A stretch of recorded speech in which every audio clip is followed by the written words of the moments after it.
시청자 여러분 안녕하십니까? 2월 21일 금요일 JCN 모닝뉴스 시작합니다. 지난 6월 울산시의회 후반기 의장 선거에서 이성용 의원이 선출된 건 취소라는 판결이 나왔습니다. 1심 법원이 안수일 시의원이 제기한 의장 선출 결의 무효 확인 소송에 대해서 의장 선출 결의는 취소라고 판단했습니다. 그러나 후반기 의장이 누군지를 판단해달라는 청구에 대해서는 재판부가 다룰 사안이 아니라며 각하했습니다. 결국 재선거가 불가피할 전망입니다. 전우수 기자가 보도합니다. 법원이 후반기 시의장 선출 결의가 무효임을 확인해달라며 안수일 시의원이 울산시의회를 상대로 제기한 행정소송에 대해 안 의원의 손을 들어줬습니다. 안 의원은 앞서 지난 6월 25일에 있었던 후반기 의장 선거 개표 과정에서 한 장의 투표용지에 2개의 기표가 된 것을 이유로 이성용 의원의 의장 당선이 무효임을 판결해달라는 취지로 소송을 제기했었습니다. 이에 대해 1심 법원은 논란이 된 투표용지는 의회 자체 규정에 따라 당연 무효라고 볼 정도는 아니지만 법규 해석상 위법하다며 결국 취소로 봐야 한다며 이성용 시의원을 의장으로 선출한 결의를 취소해야 한다고 판결했습니다. 그러나 안 의원 측이 자신이 의장임을 확인해달라는 요지의 청구에 대해서는 각하 결정을 내렸습니다. 이 같은 선고에 대해 참가인으로 재판에 참여했던 이성용 의원과 원고 측인 안수일 의원은 재판 결과를 받아들이겠다고 밝혔습니다. 결국 재선거 쪽에 무게가 실리는 분위기입니다. 판결 내용은 또 한번 검토를 한번 해봐야 되겠지만 일단은 법원의 그 판결에 겸허히 받아들이고 재지휘만 박탈했는 거 보니까 다시 의회에서 의원들이 재선거를 하라 이래 의미로 받아들였습니다. 이에 대해 김정섭 울산시의회 의장 직무대리는 법원의 판결문을 받아보고 후속 조치에 들어가겠다는 다소 신중한 입장입니다. 이번 판결에 대한 항소는 판결 송달을 받고 2주 안에 제기해야 합니다. 법원 판결로 일단락될 것 같았던 시의회 후반기 의장 논란은 기대와는 달리 당분간 지속되게 됐습니다. JCN 뉴스 전우수입니다. 울산시의회가 입법 현안 관련 신속한 법률 대응을 위해 입법 법률 고문을 늘리는 방안을 추진합니다. 권순용 시의원은 최근 현재 3명인 입법 법률 고문을 5명으로 늘리는 내용의 울산시의회 입법 법률 고문 운영조례 개정안을 대표 발의했습니다. 이 조례 개정안은 의회운영위원회 심사를 통과했으며 오는 25일 본회의에서 최종 의결될 예정입니다. 저출산 고령사회위원회가 주관하는 저출산 문제 논의를 위한 울산순회 간담회가 어제 울산시청 대회의실에서 열렸습니다. 주형환 저출산 고령사회위원회 부위원장과 김두겸 울산시장, 시민 등 30여 명이 참석한 어제 간담회에서 울산시는 저출생 극복 울산인구업 전략을 발표하며 통합 아동수당 지급과 결혼 다자녀 기업 특별채용 제도 도입 등을 신규 정책으로 제안했습니다. 간담회에 앞서 주 부위원장은 동구 서부동에 위치한 어린이집을 방문해 돌봄 종사자들과 의견을 나누는 시간도 가졌습니다. 유니스트는 어제 교내 실내체육관에서 2025학년도 학위 수여식을 열었습니다. 이번 학위 수여식에선 학사 414명과 석사 289명, 박사 222명 등 모두 925명이 학위를 받았습니다. 유니스트는 지난 2009년 개교 이후 모두 1,334명의 과학기술인재를 배출했습니다. 학위 수여식에 참석한 이세돌 특임 교수는 학교를 떠난 후에도 유니스트의 발전을 기원해달라고 말했고 박종래 유니스트 총장은 두려움 없이 새로운 길을 개척하길 응원한다고 말했습니다. 한국무역협회 울산지역본부는 지난달 울산 수출이 전년 동월 대비 16.6% 하락한 64억 달러를 기록했다고 밝혔습니다. 무역협회는 자동차와 석유 제품, 선박류 등 울산의 주력 품목 수출이 대부분 줄어든 결과라며 올해는 미국 트럼프 대통령의 관세 정책과 EU 환경 규제 등 주요 통상 이슈를 주시하며 대응책을 마련해야 한다고 강조했습니다.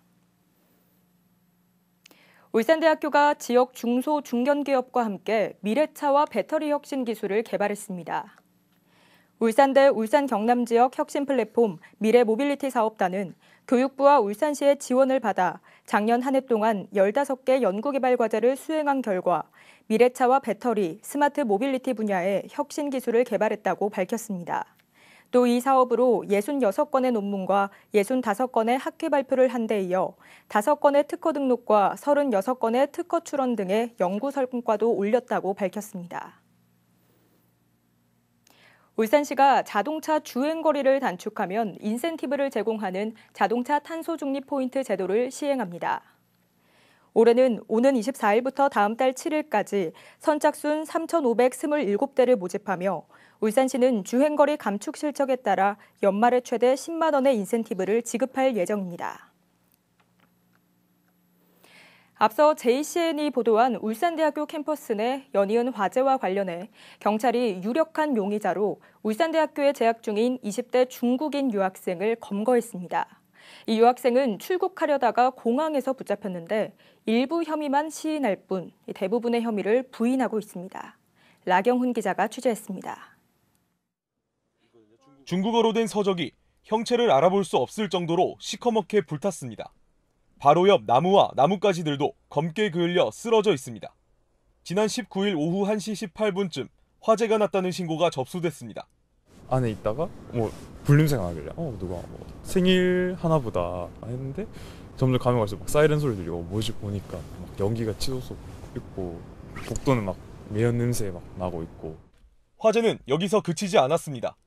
울산대 캠퍼스 곳곳에서 연이어 화재 신고가 접수됐는데 경찰은 누군가 일부러 불을 지른 것으로 보고 용의자를 추적해 김해공항에서 출국하려던 중국인 남성을 검거했습니다. 화재 현장에 남아있던 중국어 서적이 유력한 단서가 됐습니다.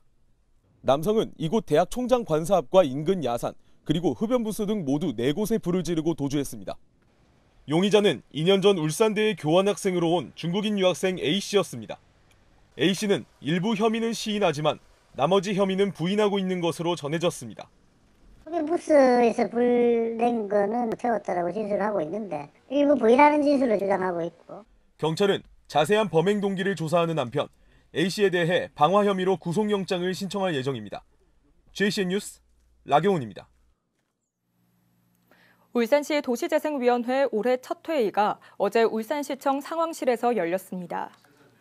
이 자리에서는 지난해 국토교통부의 뉴빌리지 공모사업에 선정된 중구 태화지구와 남구 신정일동지구, 북구 정자지구의 도시재생 활성화 계획과 도시재생 전략계획 변경 등 모두 4건을 심의했습니다. 심의 결과 태화지구와 신정일동지구, 정자지구 등 3곳에는 각각 300억 원의 사업비가 투입돼 오는 2029년까지 도시재생 사업이 추진됩니다.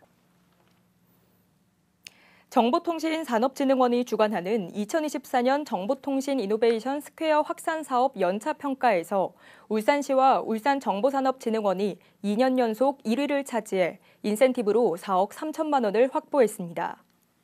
정보통신 이노베이션 스퀘어 확산 사업은 울산 지역 주력 산업 디지털 전환의 핵심 기술인 AI와 블록체인, 사물인터넷 등 디지털 신기술 분야의 실무형 전문 인재를 양성하는 걸 목표로 하는 사업입니다.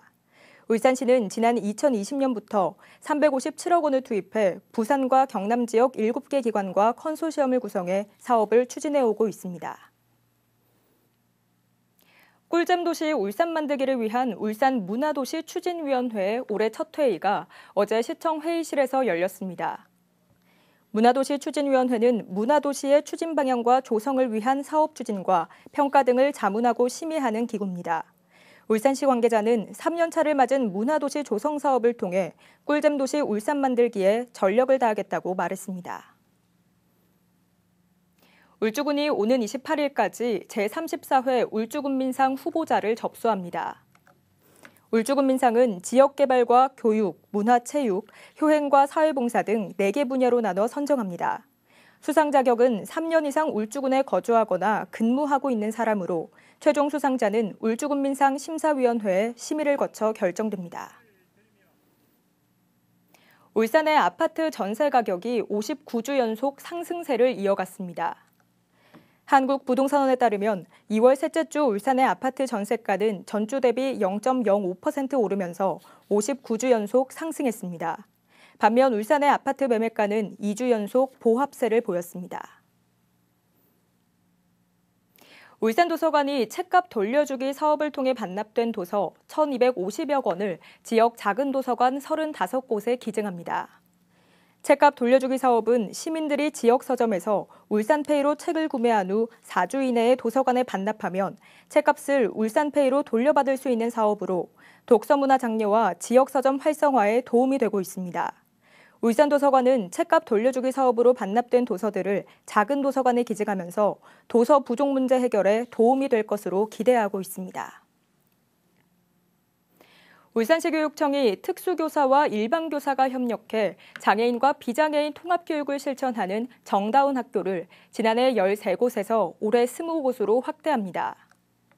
이 가운데 명정초등학교를 통합교육 연구학교로 지정하고 유치원 4곳과 초등학교 11곳, 중학교 3곳과 고등학교 1곳을 통합교육 중점학교로 지정해 예산을 지원할 예정입니다. 북구청은 어제 울산 테크노파크와 관내 중소기업 성장 지원을 위한 업무 협약을 체결했습니다. 이를 위해 북구청은 관내 중소기업 42곳에 대해 사업비 5억 원을 투입하고 울산 테크노파크는 시제품 제작과 국내외 특허 등을 지원합니다. 특히 올해는 관내 중소기업의 수출 경쟁력 강화를 위해 해외 판로 개척과 해외 전시회 참가 등을 지원할 예정입니다. 교육부가 올해 1학기부터 AI 디지털 교과서를 도입하는 가운데 울산에서 AI 디지털 교과서를 신청한 학교는 10곳 중 1곳에 불과한 것으로 나타났습니다. 조국혁신당 강경숙 의원에 따르면 울산에서 AI 디지털 교과서를 신청한 학교는 전체 초중고등학교 244곳 중 36곳으로 신청률이 15%에 그쳤습니다.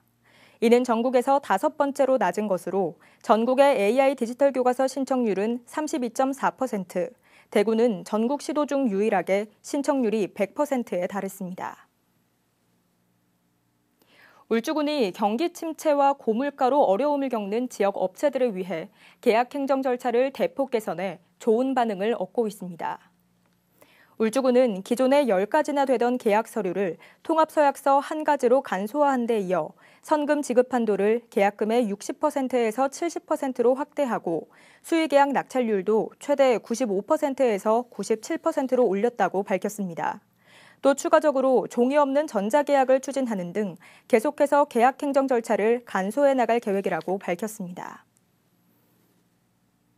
남구청이 올해 처음으로 정책과 관련해 주민과 직접 소통하는 알리고 들어보는 현장 방문의 날을 운영합니다. 남구청은 어제 신정일동 행정복지센터를 시작으로 한 달에 한 번 동을 순회하며 주민들에게 정책 우수 사례를 알리고 불편한 규제 개선 사항을 논의합니다.